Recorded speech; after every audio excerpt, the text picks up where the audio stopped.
But honestly, like the way we structure the album now, it feels like this is essentially like the character is more accepting of both good and bad, the nostalgia, the good, the bad.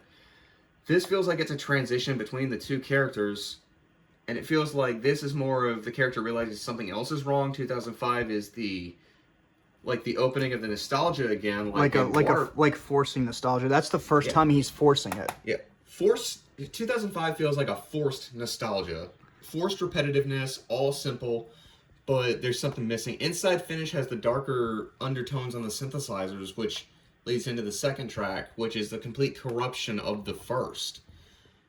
It feels like Teal all the way down to OK is more like a forcing of trying to feel good. It's essentially the equivalent of like forcing a smile when you know you can't force a smile. Yeah. It's essentially taking a needle and thread and puncturing your mouth to make it like to sew a smile onto your face to trick everybody into thinking that you were happy, but obviously people can see right through that.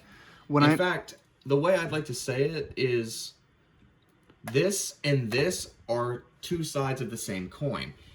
Sure, Ruins has some mildly kind of undertone where it was like, okay, maybe you can tell that maybe the guy's not okay.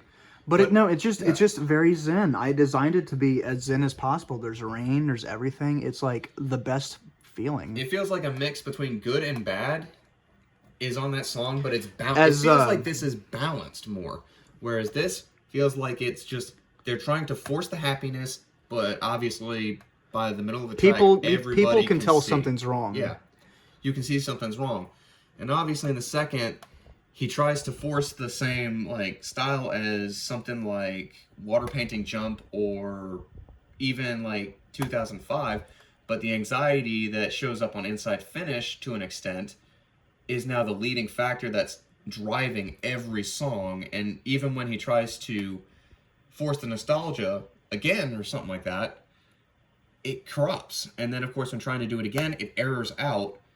Then of course it's like he's trying to force the euphoric feeling he had on something like Ivani. And of course it doesn't work. And that's when it leads into Turmoil, and then of course Mystery, whereas the first Mystery that you ever made was more like a childlike innocence of optimism towards a mystery. And the second one is like an optimistic thing, which is kind of like accepting that not everything's going to be like super positive. But you know what? You're fine. It feels now. like he's in a better place with Mystery than he's ever been here. And when I made something like Inside Finish, you say there's dark undertones, but it's not precisely a dark song. It's the synthesizers give that feeling of like slow burning corruption underneath the sound. Yeah. Because some of the synths, it feels like they're played in sharps to an extent. Oh yeah, it's supposed to sound very vaporwave-ish. Yeah, it's played in sharps, which add a bit of a corrupted tone, which is a good thing. But again, with Mystery version 1 being like the optimism, I feel like Mystery version 2 is more like the adult version of this person looking at the mystery and just, even though they want to find out, they really just kind of are wondering why bother. And then OK would be the final like mirror to the first track. It would be that does make forcing a smile when you know you're not okay and everybody can see it, but you have to keep it up for the sake of appearances. Yeah.